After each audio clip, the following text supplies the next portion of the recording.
Jays one strike away from the World Championship. The 0-2 pitch. Slap to the left side, a hit. Bowser's being waved in. Maldonado's throw is over everything. It's a tie ball game. Oh, no. Could it be happening again? Was history coming back to haunt the Blue Jays? We've gone through some very tough stages where pitching died.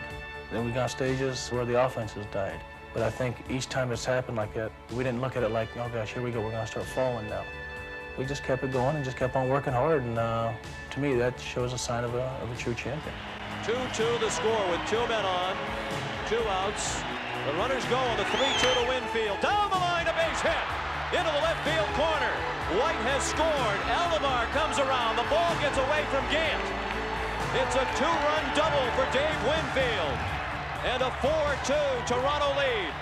I wish that there had been someone around on opening day just to see how focused this team was on what they wanted to do, and they have not stopped from day one. Mike Timlin saved only 1 game this year. Now he's on to save the biggest win in Toronto Blue Jay history. With a tying run at third and 2 down in the bottom of the 11th. 4-3 Blue Jays. Timlin. Nixon bunts. Timlin on it. Throws to first. For the first time in history, the World Championship banner will fly north of the border. The Toronto Blue Jays are baseball's best in 1992.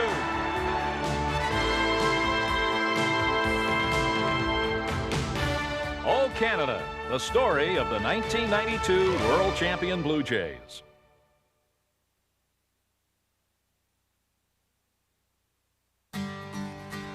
When the Blue Jays came to Dunedin, Florida last spring, they were, like any team coming off a division-winning season, a blend of cool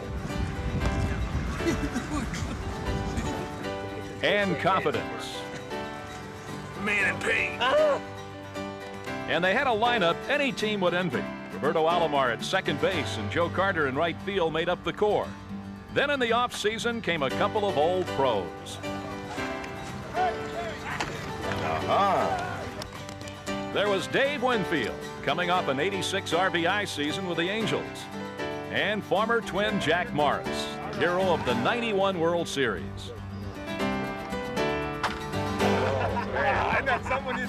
I want to be a part of a winning situation, and I think that this team was as close as you can get without being there. And I think that myself and a guy like Jack Morris, just coming off a World Series championship, we have a lot to offer, a lot to add. I know there's a lot of talent over here.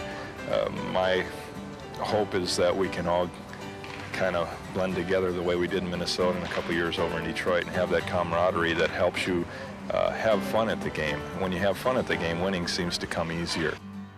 And winning was definitely on the Blue Jays' minds when the team headed north.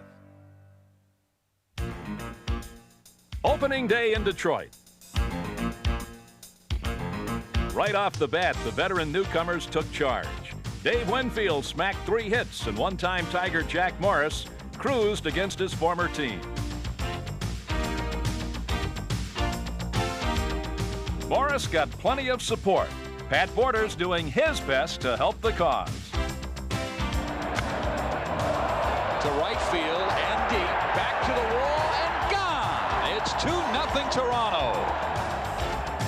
It was 4-2 Toronto in the bottom of the 9th when Morris finished them off. Fryman ground ball Gruber. This should do it. And Oru digs it out, and Jack Morris has his first win as a Toronto Blue Jay. Jack did exactly what it took to get us off to a great start, and we end up, sweeping those 3 games and come back here and sweeping Baltimore. So, he got us off to that great start. He kind of set the tone for the whole season.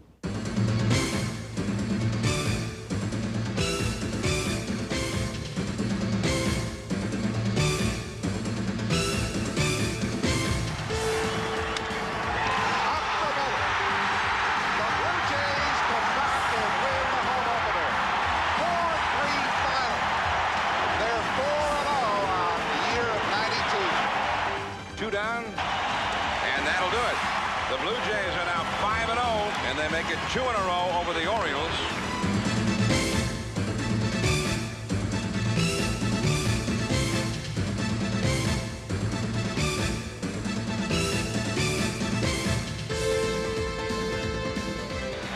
That's the big one.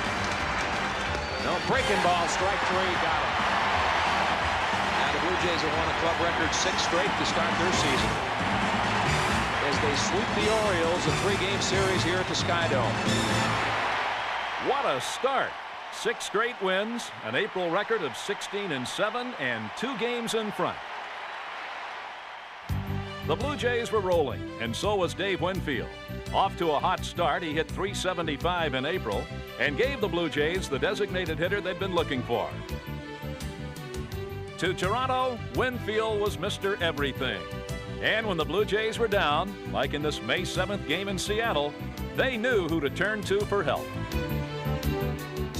This was a game Seattle was beating us. We were down by 4 runs going into the last. I just kind of looked at it and said, if I get up, I have a chance to win the game, but there'll have to be 2 outs and the bases loaded, and that's what materialized. 2 balls and 2 strikes.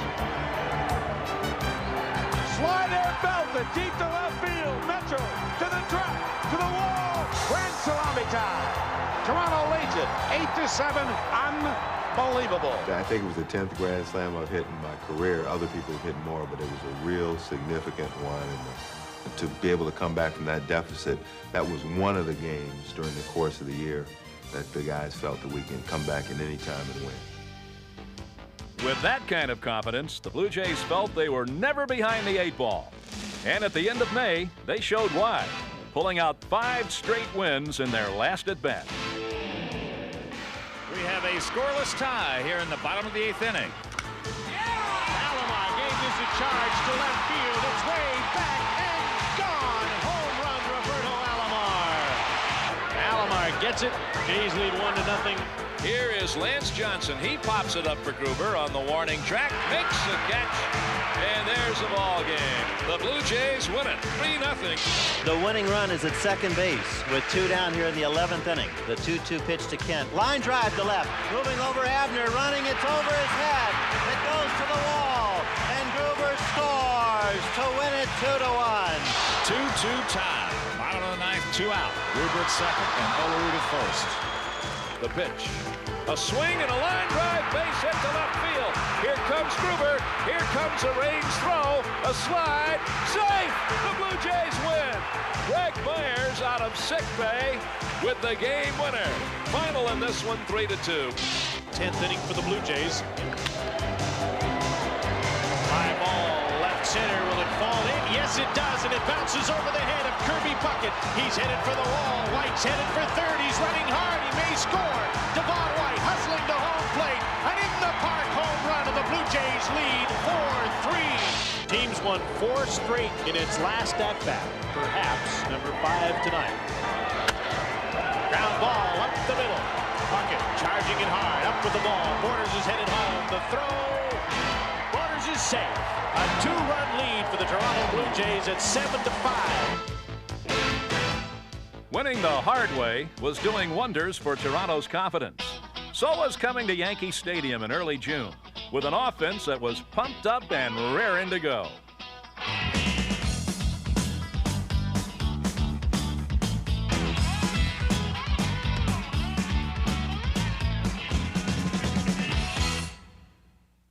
Everyone got in on the act in blowing away the Yankees in Game 1.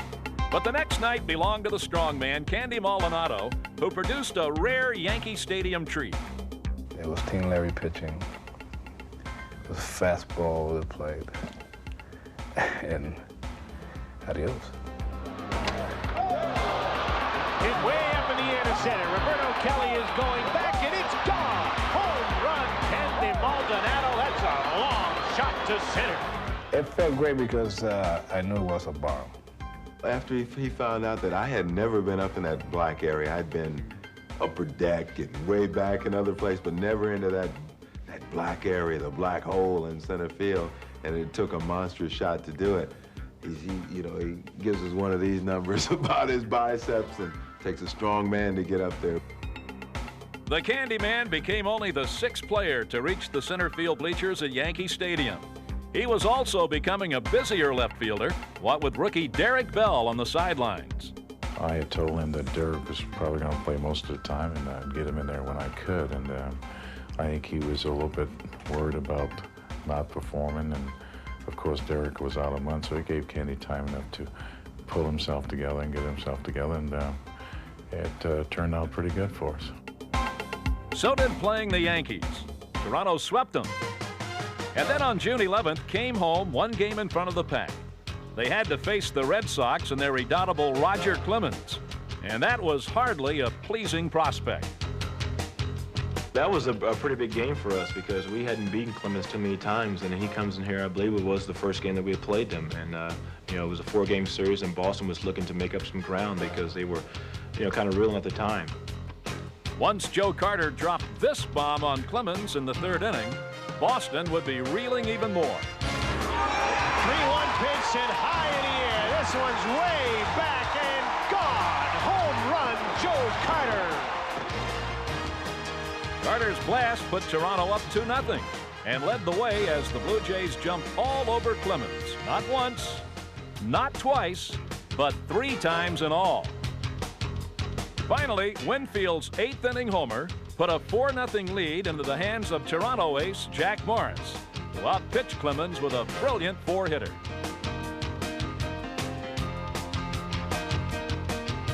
With the win, Morris ran his record to 7-3.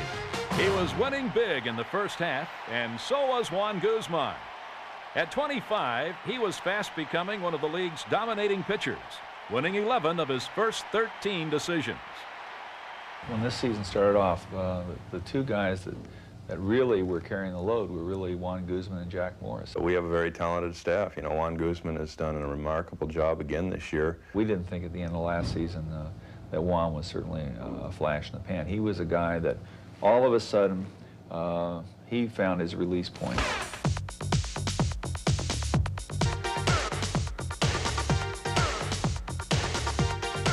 Juan Guzman is really starting to become so popular that people are saying, yeah, I got tickets to the Guzman starts. This kid's got great stuff. Big pitch. Got it. He just reared back and blew it by it. Certainly one of the best talents in the American League so far. He got good stuff. When you throw 95, 98 miles per hour, you know, you don't have to worry about nothing. All you have to do is just strikes. There's strikeout number 5, and Guzman's now tied for the American League lead with Clemens. 3 up and 3 down, and a great start for Guzman. Watch this. Ground ball, knocked down somehow by Guzman. What a performance by Guzman. Yeah, I got tickets to see Guzman. Of course, when pitchers needed help, their friends were always there. Indeed, the Jays had the earmarks of a champion. Pitching and defense. 1 and 1 equal 2 in a big, big way. I mean, as far as the plays behind you, I mean, those come every night. I mean, it doesn't matter, you know, you go from a catcher. Pat Borders making, you know, some great stops and, you know, balls in the dirt to, you know, to Joe. You know, Devon shaking some down. Candy or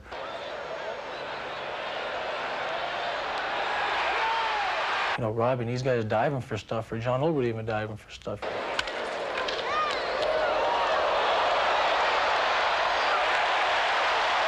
I mean, the plays are endless with this team because you got such a, you know, such a talented team out there.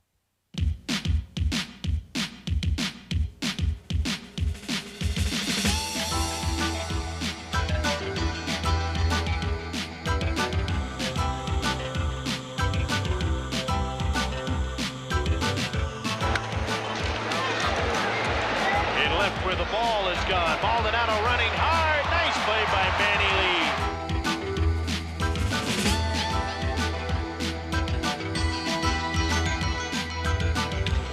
Hot smash right to the shortstop Lee. Oh my, what a double play. Gruber flags it brilliantly and throws him out.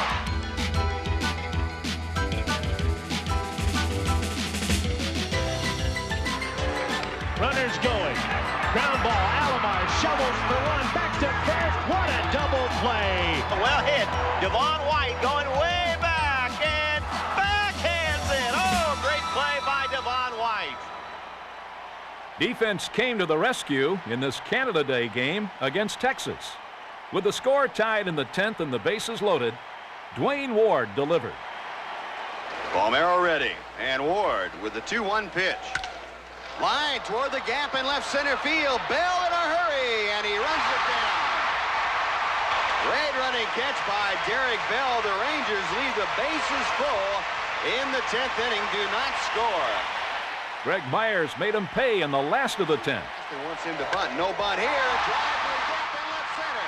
That's going to go to the wall. Derek Bell being waved around third, and the Blue Jays win it. What a way to jumpstart July. An extra inning victory at home and 7 more wins in a row. Toronto's longest winning streak in 5 years. And that's the ball game. Tom Hankey gets to save number 200. Up the middle, base hit. Juicy's around third. The Blue Jays win the ball game. Back to the 2-2 battle with his hitter. Devon White tracking back, makes the catch, a complete game, shutout for Jimmy Key. There goes Alomar. Hit into left field, base hit from Maldonado, and the Blue Jays win the ball game. Alomar took off, Maldonado got the hit, and the Jays have won 8 in a row. With all the momentum on their side, the Blue Jays marched into the All-Star break with a 4-game lead and a tie for the best record in the majors. But Toronto would have to put its momentum on hold while baseball packed up for San Diego. It was All-Star time, and for 3 Blue Jays, a proud night. Come on, Joe. Making the most of his first appearance as an All-Star, Juan Guzman pitched a scoreless inning of relief. And being at this All-Star game was a special thrill for ex-Padres Joe Carter and Roberto Alomar. Okay, which side you hitting better from? Right side. Right? 366, right-handed. Uh-oh. So I should shade you to pull it. It was a great feeling. I think so. You always remember where you came from the first time, where you played the first game in the big leagues. And I was real happy to go back to San Diego and see some of the friends. We were very happy. I mean, I could not have pictured a better scenario. You know, being traded from San Diego, and then my first All-Star game was right here in Toronto, hometown. And then the second All-Star game was in San Diego, where you just came from. I mean, I had a lot of friends and family there who we wanted to go back and see. My kids enjoyed it. My wife enjoyed it. Everything was great about it. And for us to play, myself and Roberto to play, you know, in front of our, you know, ex-hometown fans was quite a thrill. And then for both of us to start, I mean, that was also a dream come true. We went out there, we had a great time. We, you know, put together 7 hits there in the first inning. Robbie stole 2 bases in the second inning to tie the Major League record. So we enjoyed it and we had a great time there. For Padres fans, seeing some old favorites may have felt like old times. But to grateful Blue Jays fans, Alomar and Carter were bringing Toronto the best of times. The one thing about Joe and Robbie, the thing you can say about both of them is that they enjoy playing baseball. And you can watch them on the field. These guys enjoy playing baseball. They're having fun doing it. Unfortunately, sometimes in a particular occupation, people don't all the time enjoy their occupation, but they do. And I think that rubs off on the other players, and the fans, I think, recognize right away that these guys have fun playing baseball.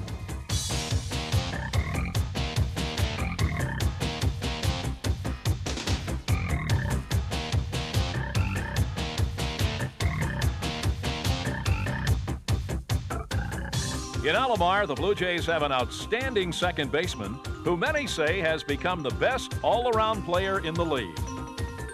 Well, what can you say about Robbie? Robbie's just an all-around great player, not only as far as his offense. Early in the year, he picked us up a lot of times, big hits, big 2-out hits, big win-and-run hits, great plays, loves to play the game.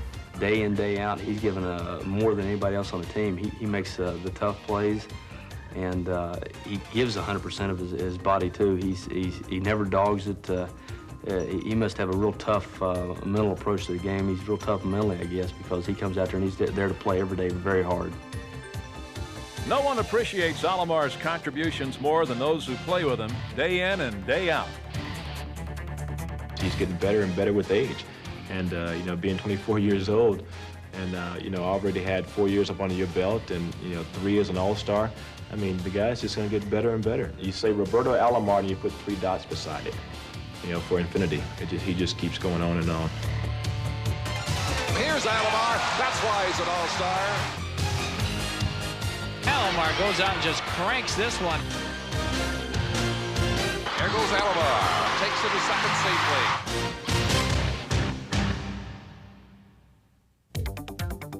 Put 3 dots beside Joe Carter, and you get a player of unlimited talents, and one who loves to play the game. But if anyone thought having fun and playing hard don't mix, consider Carter's 30 home runs and 100 RBIs, year in and year out. You want steady? You talk about Joe Carter. You want 100 RBIs? You want 25, 30 home runs? That's no easy task year after year. Whether someone's hitting behind him or in front of him or not, he'll get it done. As the big 3 and 4 hitters in the lineup, Carter and Winfield see a little bit of one in the other. When I looked at him from a distance before I knew him that well, he reminded me, if I can say, a lot of me. Just his style on the field. We both played the same positions. We kind of reacted to the ball, offensively or defensively, in the same way. I do see a lot of myself in him in the things that we do. We both try to go out there, we stay healthy, we keep ourselves in good shape. We go out there, we play the game hard, we have fun doing what we do. It's not like a job to us. It's like, you know, like little kids at Christmas time, you know, with some brand new toys. Every day we're out there, you know, the fun, the excitement, trying to get the fans pumped up, trying to get our players pumped up, the teammates. We try to lead by example and not just by word of mouth. Make no mistake about it, in the case of Joe Carter, he leads the Blue Jays every which way.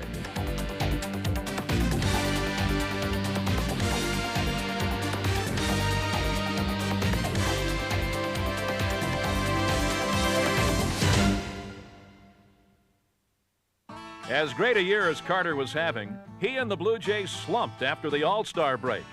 On August 4th, they hit a real low when a muscle pull in Juan Guzman's back put him out of action for 15 days. The Blue Jays staggered through the month. On August 10th, their lead was down to 2 games, and the second-place Orioles were in town. Suddenly, pennant race was on everybody's minds. You see the Sky Dome. The Orioles and the Toronto Blue Jays are about to have at it. The first series of the year that starts feeling like a pennant race is underway. With the pressure on, the Blue Jays went to the long ball. In Game 1, they got home runs from the usual power sources: Joe Carter, Candy Maldonado, and Dave Winfield. Each of them hit a 2-run homer, and Todd Stottlemyre kept up his career hex on the Orioles, pitching 7 strong innings and beating them for the 6th straight time. And so, Toronto is 3 up on the Orioles as they clobbered the Orioles and deflated the Orioles Express. And Toronto, by virtue of that, is 1 up in this series. But in the next 2 games, the Blue Jays got clobbered themselves, shut out in one and outscored in the other 11-4. And the lead was down to 1 game. Looking to regain their winning perspective in Game 4, Joe Carter cut loose for the 3rd time in 4 days. His 26 homer put the Orioles behind early. What's more, they were positively stymied by Doug Linton, who was in the midst of a brilliant first Major League start. Fastball is bounced up the middle. Roberto Alomar up with it. And Doug Linton has now retired 15 consecutive Oriole hitters. Linton allowed 3 hits in 8 innings, good enough to collect his first souvenir as a major leaguer and put the Blue Jays 2 games in front. Linton's debut turned out to be a bright spot in an otherwise bleak stretch for the pitchers who were going through a bad time. And as the pennant race wore on, the Blue Jays had reason to worry. But on August 27th, General Manager Pat Gillick gave the pitching staff just the lift it needed when he snagged one of the top pitchers in the National League, the Mets' David Cone. Believe it or not, about 2 or 3 days before it happened, we were sitting on the bench. I can't remember exactly where we were at, but I was talking with a few of the players, and I was saying the 2 best pitchers in the National League are the 2 best pitchers I thought had the best stuff in baseball, which 1, Denny Martinez, and 2 was David Cone. And I didn't think anything else about it. And when I came to the ballpark, I came a little bit early that day, and one of the guys down up under the tunnel said, did I hear about the trade? I go, no, what trade? He said, we just acquired David Cone. And I went, who? I was like, no way, we just got David Cone? They said, yeah, for Jeff Kennedy, play to be named later. And from that moment on, it's like I walked up the steps and I didn't even remember touching the steps. You know, because I was just so excited to be talking about the guy 2 days before, and now all of a sudden he's on our ball club. In reality, this is an extremely excellent opportunity for me to be, here on a great team and a great organization, a city that's really hungry to win, and a team that has a good chance to win. And I'm very fortunate to be here. It showed what the organization was made of. They're not afraid to go out there and spend some money to get what they needed. And right then, we needed a big boost. And going out there and getting David Cone just solidified the whole ball of wax for us. Cone spent his first night as a Blue Jay sitting in the dugout, watching the team try to snap out of its slump. But there was nothing the Coneheads or anybody else could do against Robin Yount and the still-pressing Milwaukee Brewers, who were about to take on Jimmy Key. All the indications are in for a low-scoring ball game tonight. You got Jimmy Key, so Jimmy is the key for the Blue Jays tonight, and Cone may be the savior when he gets his first start tomorrow. But the Brewers had something entirely different in mind for this particular night, one the Blue Jays would just as soon forget. Base hit number 23, number 24, that was number 25. This is really painful, folks. 27 hits. Make it 28. That's the 29th hit. Make it 30 hits. That is the American League record. All time here tonight. 31 hits by one team in one game. 31 hits are the record the Jays would like to forget, but it'll stand forever. They lose 22-2. It's in the books. You come back out tomorrow afternoon and see what David Cone can do against the Milwaukee Brewers. But getting his feet wet as a Blue Jay was more like a drowning. Cone walked 7 and allowed 7 stolen bases. Still, the game might have been an omen, because it marked the last time the Blue Jays would lose twice in a row. By the time the Brewers left town, the Blue Jays' lead over Baltimore was down to a game and a half. The good news was that August was mercifully coming to a close. But August might have gone a lot worse were it not for Jack Morris's 5-1 record. Even in pennant race time, he's a man who never gets rattled.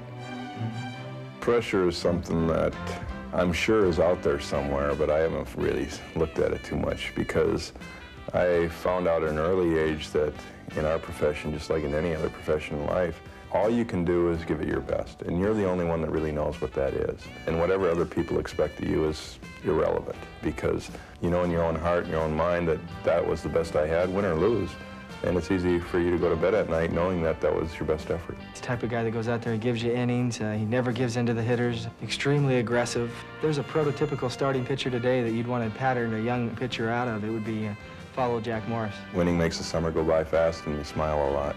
And every time I'm on a quality team, a team that can win, I tend to smile a lot more. It's enjoyable. Nothing was more enjoyable than seeing Dave Winfield's clutch bat turn him into Mr. August. Here is the designated hitter, Dave Winfield. He has had a very good season for these Toronto Blue Jays and has displayed that style and class of a winner.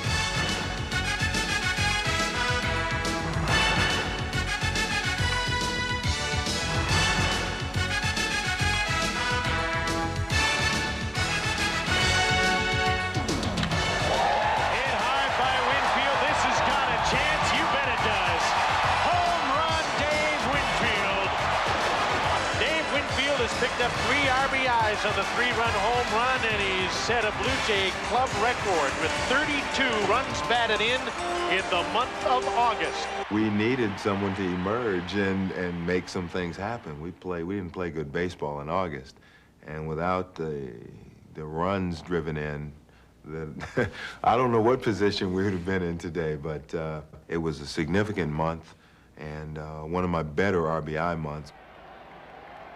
His numbers aside, Winfield was a true leader in Toronto, guiding the fans with whom he had a symbiotic relationship and the players. He's really not 40 years old. You know, it's just an age factor. But right now, he probably feels about 28, 29 years old and feel that he can play another 4 or 5 years. When Winfield wanted the fans at Sky Dome to make more noise, they were only too happy to oblige. Late in the year, I noted, in fact, I didn't know it was going to be an article that I headlined. I thought I was commenting for someone else's story, that the fans, if this club is to go far beyond where they've ever gone before, that it would be very good if they would make their presence known and make it a little uncomfortable on the opposition. I said they need to get more involved. And I did in a very positive way, and people understood it, and there has been a lot of positive response. There was no response more positive than the one Cito Gaston got every time he summoned his 2 aces from the bullpen.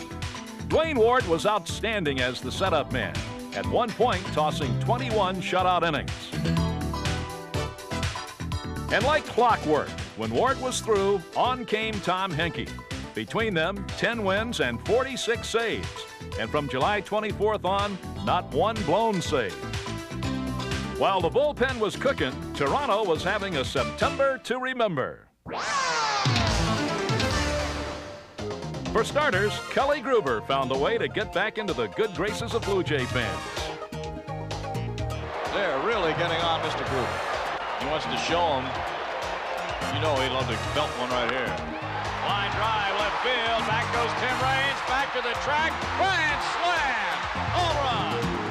That'll show him. In a series against the Twins, Joe Carter reached a pair of familiar jackpot totals. In the first game, he became a 4-time 30-home run man. And in the next game, hit this total for the 6th time. He drives out into center field. Here comes Kirby. Can't get to it. 1 run will score. RBI number 100 for Carter. Year after year, 100 or more for this man. He's done it again. John Olerud would end up with 16 homers, but none was bigger than this 10th inning shot. And John Olerud comes to the plate with a winning run aboard. He's hit 4 home runs against the Indians this year, 6 in his career. Swings at the first pitch, high fly ball, way back and gone. Home run, John Olerud. The Blue Jays win it 7-5. The 15th home run of the season for John Olerud. But as well as the Blue Jays were playing in September, they were having trouble figuring out how to shake their Eastern Division rivals, the Orioles, who'd been dogging them all season long with great defense. There goes Curtis. Line drive to third. Gomez steps on the bag. Throws to first. A triple play. 1 ball, no strikes. A line drive. Cal Ripken has it. The Orioles win. On September 22nd, with the Orioles 4.5 games back, the 2 teams met for a critical 3-game series in Baltimore. The Blue Jays were greeted by a rainstorm that held up the start of the game. But determined not to get swept, they opened up their own deluge in the first inning. A 2-hour and 42-minute delay before the start of this game, underway at about 10:15 Eastern Time. Devon White steps in, the leadoff man for the Blue Jays, and finally this game is about to begin. High fly ball right field. Way back, and it's off the top of the wall and gone. It's a home run for Devon White. A leadoff home run, and the Jays are up 1-0. His mates gave Todd Stottlemyre 3 more runs to work with. And although the Orioles turned it into a squeaker, the Blue Jays held on to win. After losing losing the next night, the old veteran Dave Winfield took matters into his own hands in the first inning. 3-1, hammered by Winfield. That's back, way back, no doubt about it. Gone, home run, Dave Winfield. That drives in 100 and 101 for Dave Winfield. First time a 40-year-old big leaguer has done that. Winfield's 3 hits and 4 RBIs pretty much knocked the Orioles out at last. Nice snag by John Olerud, and that's the ball game. The Blue Jays have defeated the Orioles 8-2 and stay 3.5 up on that team from Milwaukee that refuses to lose. That team from Milwaukee had been quietly and persistently coming on. And in September, there was no stopping the Brewers. They were in the midst of winning 20 of 27 games, and it seemed as if everything was going their way. High pop fly in the infield. Seitzer has the easier play, but Nielsen wants it. He dropped it, and Seitzer caught it. The Brewers were catching everything, but so far, they hadn't yet caught Toronto. Meanwhile, strange things were happening to the Blue Jays and Jack Morris, who wouldn't let a downpour in Yankee Stadium wipe out their 9-0 lead. And so in the 5th inning, went to their hurry-up offense to make the game official. There's one swing. To be very quickly followed by another. Strike 2, 1 and 2.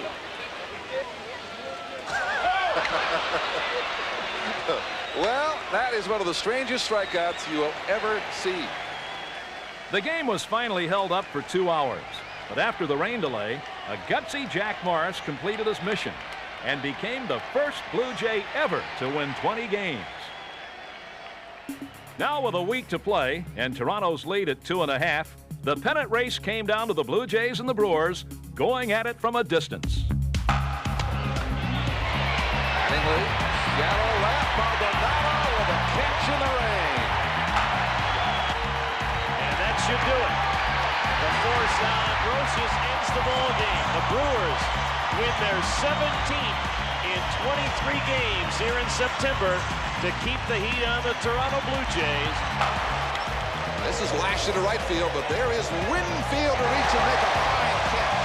Supreme effort. The crowd rises to acknowledge it. Here's the 1-2 pitch.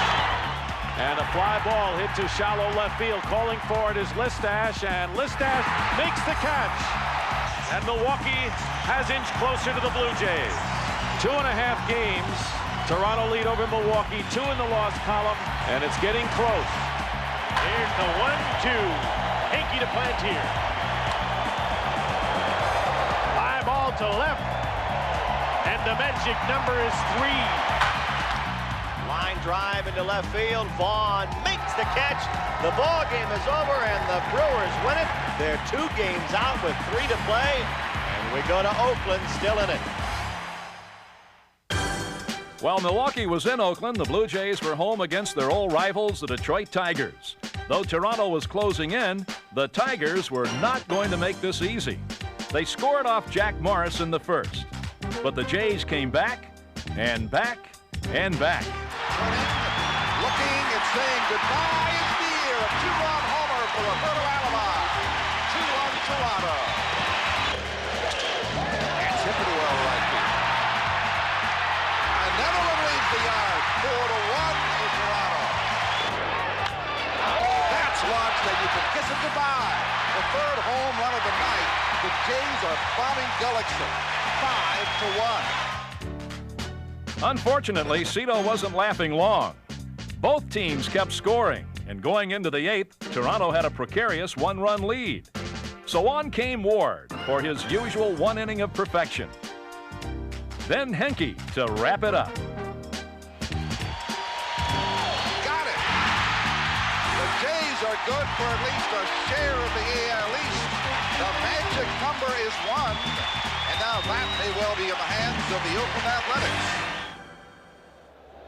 With Milwaukee's game against the A's just getting underway out west, the Blue Jays had an anxious night ahead, watching first from the locker room. Breaking ball away, and it is 2 balls and 2 strikes. 1-1. Yeah. second inning. Then from a local Toronto restaurant. Pitch to Wilson in the air, center field. Robin Yount broke late, comes on. It was obvious the Blue Jays were not going to clinch tonight, not with the Brewers hanging tough. Swing and a miss, and Phil Garner's Milwaukee Brewers remain alive in the American League East. Well, the game's on the line. Those are your money players. He came through with a big catch. Those things happen, but, destiny's still in our hand. The next day, October 3rd, clinch was on everybody's minds. And the Blue Jays wasted no time getting to the Tigers early. In the first inning, Joe Carter took destiny into his own hands. 1-0 pitch. High ball, center field. Phillips going back, running out of room. Home run, Joe Carter. Number 34 for Carter, and a kick start for the Blue Jays. 2-0 Toronto.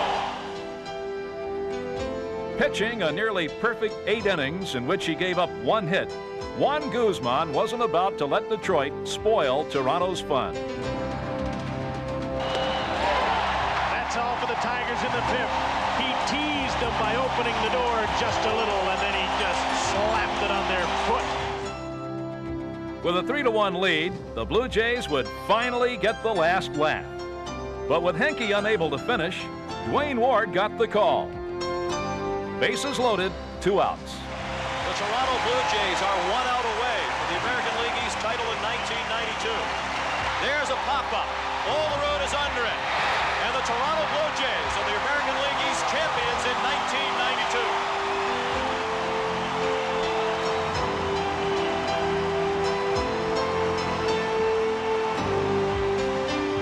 1992. For the Blue Jays, their 4th division title in 7 years. And 2 more clinches to go. I know that we want to go as far as we can, and that's to win the World Series. But it is tough to win a division, especially this division. I think it was a little bit underrated this year. It's a tough division.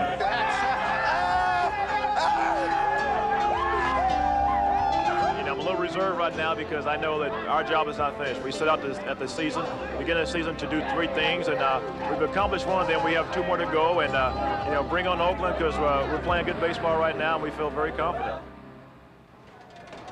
But first, the Blue Jays wanted to thank their fans. Once again, over 4 million. Only this was no ordinary Fan Appreciation Day. Not when Derek Bell was jolted out of the dugout by a teammate's prank that shocked the daylights out of him. Joe Carter giving away Derek Bell's Jeep. The winning ticket number is section 123, row 7, seat 1. Congratulations.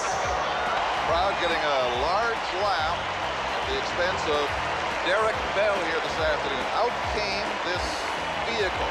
Now here's Derek Bell. He recognizes the vehicle. That's mine. And Carter and Winfield are inside. And on Fan Appreciation Day, they drew a seat. Derek, his mouth open in disbelief, and they gave his vehicle away. It turned out all right. Bell survived the shock and got his car back. As for the Blue Jays and their fans, they had a good laugh before getting down to the business of taking on the Oakland A's.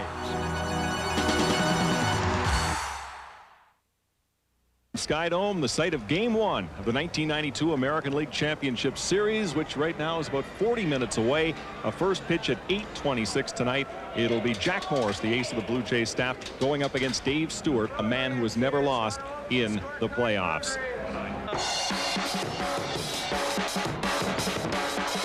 Let's go Blue Jays! We played some really big series against Baltimore and Milwaukee down the stretch, 4-game series, and won some big games. I think that's prepared us for the playoffs and World Series this year. I think everybody is as relaxed as I've ever seen them. We're going out there, we are focused, we know what we need to do to win, and we just have to go out and execute. The big story and the compelling story really is the quest of the Toronto Blue Jays. Anything short of the World Series here will not be satisfying, but good news for the Toronto Blue Jay fans. I think they have by far their strongest team and their best chance to get to the World Series. And Jack Morris, has he ever been here before? And a break breaking ball hit deep to right field. I regret a couple poor pitches. Bottom line is they won. So the A's won, and now the pressure is on the shoulders of the Blue Jays. David Cone, who was acquired from the Mets on August 28th for the express purpose of pitching them into the World Series, and this is the game that they got him to pitch and to win. And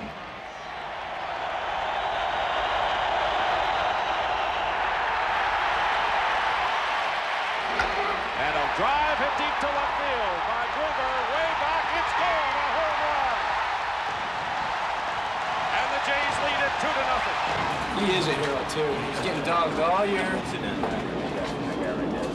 And now he's a hero. Toronto is getting contributions from the entire batting order, at least through the first 7 innings of the 3rd game of the series, something, as we said, they didn't get last year. Trying to get one here to give the Jays an insurance run, and it's passed. Mark McGuire down the right field line. Olerud will score, and they're going to wave in Borders and Manny Lee on at 3rd with a triple.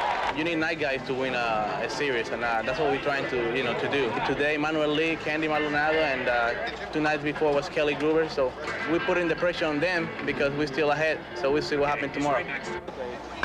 So if he gets hit, you ain't got to worry about it. You trust the chef. That's who you trust. The Blue Jays have not rallied to come from behind many times this year, and the A's have also protected leads extremely well.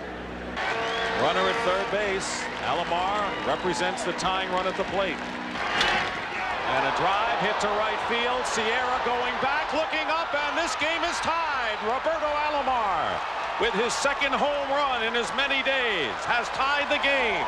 The key hit obviously was Robbie's home run, but the rally in the inning before that, and I think Eckersley's little league gesture to us really inspired the boys. He wheeled and swore and looked at us and all that crap that you do when you're a little league kid, and it came back to haunt him today, and we couldn't be happier. Playing against the A's at home and coming from behind like that against their best, it really is special. It gives us some hope that we're very close to the goal that we want to accomplish. Come on, do it, all right? Today. Good luck, baby. You're in TV now, huh? No, that's not rolling. I'm putting la vela. Señora.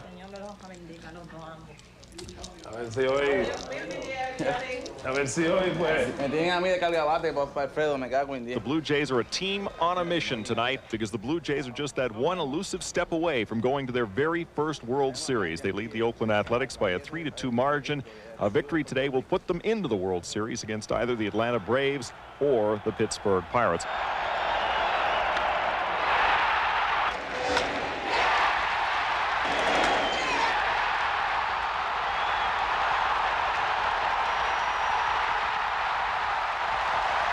When this series started and people said it just may be Toronto's year, it just may be Toronto's year.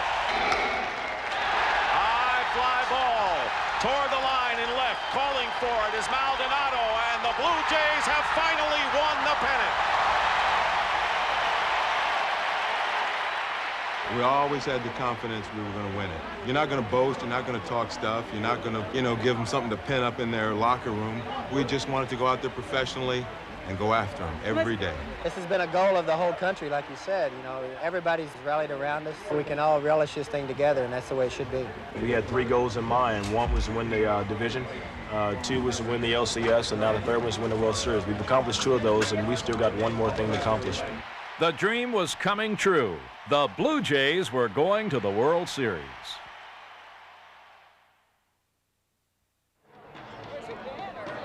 And so, proudly representing the country of Canada, the Blue Jays headed to Atlanta for the first ever Global World Series.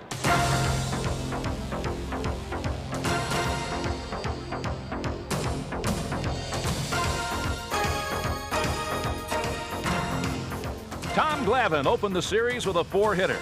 But 2 outs from victory in Game 2, Atlanta got a jolt from the Jays. Braves trying to take a 2-0 advantage in the 1992 World Series.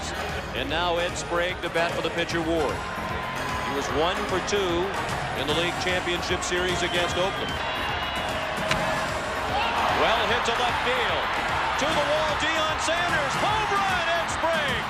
Off the bench with a pinch hit 2-run homer off Jeff Reardon to give the Toronto Blue Jays a 5-4 lead.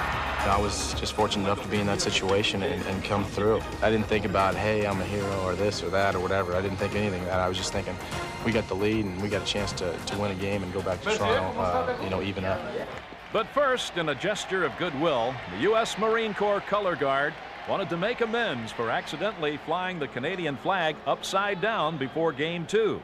To correct this unfortunate error and show their true respect for the Canadian people, the Marine Corps has requested the privilege of again carrying the national flag of Canada. Time now for the first World Series game ever in Canada. They love you here, man. In Game 3, it was anything but love that Kelly Gruber was feeling when his 8th inning error cost Juan Guzman a run. But in the last of the 8th, Gruber atoned. Well hit down the left field line. Sanders watching it go. Home run, Kelly Gruber. Gruber tied it, and in the bottom of the 9th, Candy Maldonado sealed it. And Maldonado takes an 0-2 pitch to deep center to win the ball game.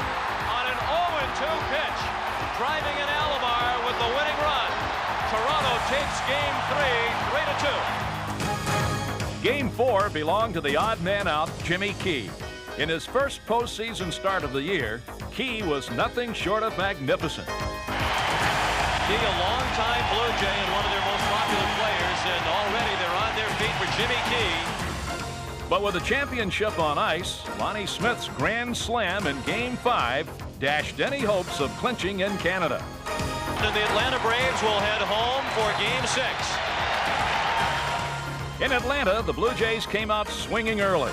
With their cheering section making plenty of noise, a Dave Justice error in the first inning brought home Devon White with a 1-0 lead.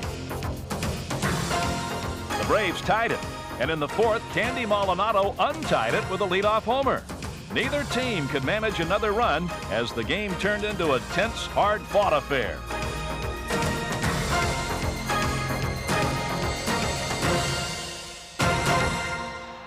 It all came down to the bottom of the 9th. Blue Jays up 2-1 and victory in their grasp. The Blue Jays 1 strike away from the World Championship. The 0-2 pitch. Slap to the left side, a hit. Rogers being waved in. Maldonado's throw is over everything. It's a tie ball game. But this Blue Jay team would not give up. 11th inning, 2 outs. They found a Mr. October in Dave Winfield. The runners go on the 3-2 to Winfield. Down the line, a base hit. Into the left field corner. White has scored. Alomar comes around. The ball gets away from Gant. It's a 2-run double for Dave Winfield. And a 4-2 Toronto lead. But it wasn't over yet. Not when the Braves rallied in their half of the 11th. The tying run at third and 2 down in the bottom of the 11th. 4-3 Blue Jays. Timlin. Nixon bunts. Timlin on it. Throws to first. For the first time in history, the World Championship banner will fly north of the border. The Toronto Blue Jays are baseball's best in 1992. And 46,000 fans at Skydome were there to share the ecstasy. For a team that had come close 3 times before, the burden of history had finally been lifted. That's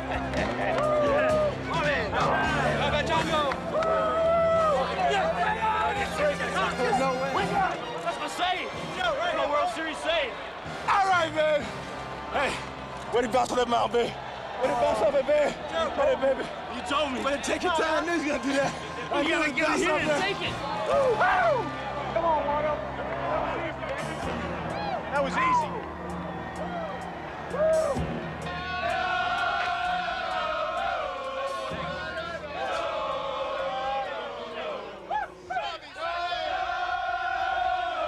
It's like a dream come true. That's all it is. I mean, to see everybody fight as hard as they fought all year long, and to get in this situation and to come out, on top, I mean, on top of a team that just wouldn't quit in the Atlanta Braves. I mean, they fought as hard as they could, and so did we. And I tell you what, it's just a nice feeling to come out on top of these people.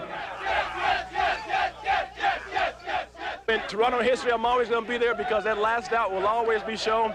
I didn't want to give the ball up, but Timlin begged me for it, so I said, hey, you did a hell of a job. He filled that bunt. You know, I told him that Otis may be bunting. To be aware, he went up there and made a great play. And, you know, hey, what more can you say? We did our job. It was 3 for 3 in 92. We won all 3 things that we set our goals for. Yeah, man. Hey, Jack, man. Man, That's all right. been a pleasure playing with you, man. An old pro. I put so much energy into this all year, so much focus, intensity, but I know what it feels like. It finally pays off. It's been a long time. There's been a lot of adversity, a lot of difficulties, a lot of good times. But to be on the best team in baseball, in Major League Baseball, that's a thrill. Man. It was one of the key reasons we're here, and having him get the big hit to put us ahead in the 10th inning, how appropriate. The guy deserves it. I mean, it's wonderful. It's a world championship ring for a guy who's persevered so long, so hard. He deserves every minute of it.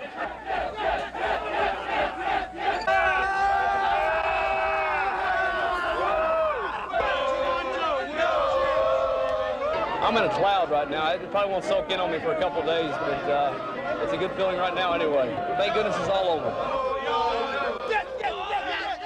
But for series MVP Pat Borders and the rest of the Blue Jays, it wasn't officially over until they came home to share it with all their fans, nearly 500,000 of whom poured onto the streets of Toronto to honor a proud moment for Canada.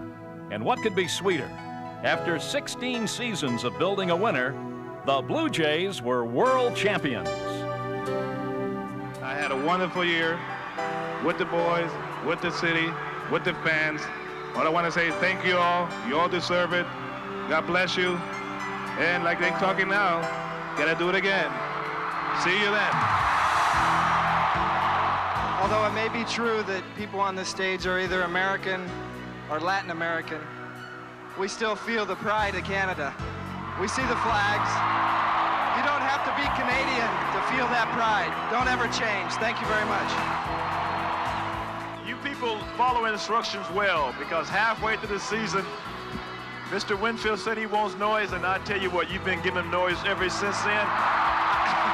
You got this town pumped up, and more than not, you got this team pumped up, because I tell you what, these guys came ready to play every single day. We did it. We're world champions. We're all #1. Thank you.